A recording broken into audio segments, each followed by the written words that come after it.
के जितने भी स्कूल थे जहां पहले आधार केंद्र हुआ करते थे लेकिन वो बंद थे, अब उन्हें वापस से शुरू करने की तैयारी कर ली गई है। आपको बता दें कि इससे बच्चों को भी फायदा मिलने वाला है। क्या फायदा मिलेगा हम आपको बताते हैं, लेकिन उससे पहले नमस्कार, न्यूज़ फॉर्नेशन देख रहे हैं आप और मैं हूं सानिया आपके साथ। जैसा कि आप लोग जानते हैं कि हर जिले में दो दो आधार केंद्र होते हैं, उन्हें चिन्हित किया जाता है स्कूलों के लिए और स्कूलों में वो आधार केंद्र खुल जाते हैं। लेकिन कई सारे स्कूलों में जो आधार केंद्र थे पहले से वो बंद हो चुके थे। लेकिन इसी को लेकर अब इन्फॉर्मेशन सामने आ रही है कि पटना के जितने भी स्कूल हैं जहां पर आधार केंद्र हुआ करते थे, उन्हें अब वापस से शुरू करना है। और आपको बता दें कि जिले में टोटल 24 प्रखंड हैं, तो टोटल 48 आधार केंद्र होना है और इसको लेकर जो है तैयारियां अब शुरू कर दी गई है। इसको लेकर अब बच्चों को क्या कुछ फायदा मिलने वाला है उसके बारे में जानकारी हम जरा आपको विस्तार से देते हैं। आधार सेवा केंद्र सरकारी स्कूलों में ही खोले जाएंगे ताकि अभिभावक यहां आकर अपने बच्चों का आधार कार्ड बना सके। इस केंद्र पर केवल सरकारी और निजी स्कूलों में नामांकित बच्चों का आधार कार्ड बनेगा। यह आधार केंद्र नया सत्र शुरू होने से पहले खुल जाएंगे। वहीं आपको बता दें कि स्कूलों में आधार केंद्र संचालन के लिए बिजली, कमरे आदि की पर्याप्त सुविधा रहेगी।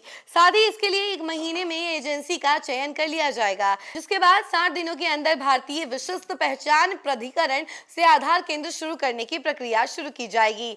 वहीं आपको बता दें कि स्कूली बच्चों को क्या क्या फायदे होंगे। तो देखिए, स्कूली बच्चों का आसानी से आधार कार्ड बन जाएगा। आधार से बैंक खाता जुड़ने से योजना राशि मिलने में आसानी होगी। विभाग को किसी का आधार जांच कराने में मदद मिलेगी। शिक्षा विभाग के पोर्टल पर स्कूलों में नामांकित बच्चों के नाम दर्ज करने में आसानी होगी। साल 2024 में जिले के हर प्रखंड में स्कूलों में दो दो आधार केंद्र शुरू किए गए थे, लेकिन एजेंसी को पैसा का भुगतान नहीं होने से ये आधार केंद्र बंद कर दिए गए। जानकारी के अनुसार शिक्षा विभाग को यह भी शिकायत मिली थी कि आधार सेवा केंद्र पर ऑपरेटर की तरफ से आधार कार्ड बनाने के लिए पैसे लिए जा रहे थे, जबकि बच्चों को आधार फ्री में बनाना चाहिए था, बनाया भी जाता है। लेकिन इस वजह से इन आधार सेवा केंद्रों को बंद करने का निर्णय लिया गया था।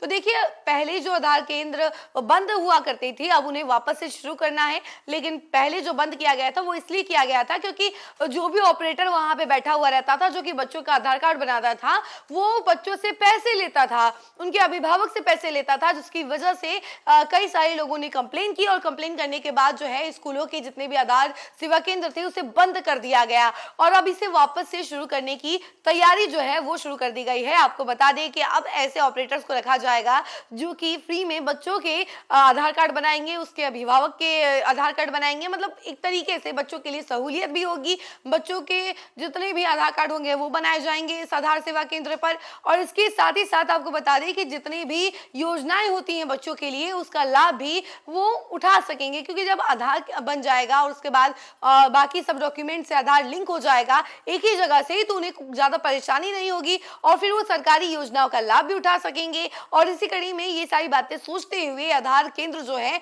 वो शुरू किए जा रहे हैं स्कूलों में दोबारा से। इस खबर में फिलहाल के लिए इतना ही। ऐसी तमाम अपडेट के लिए जुड़े रहे हमसे और देखते रहे न्यूज़ फॉर्नेशन। धन्यवाद।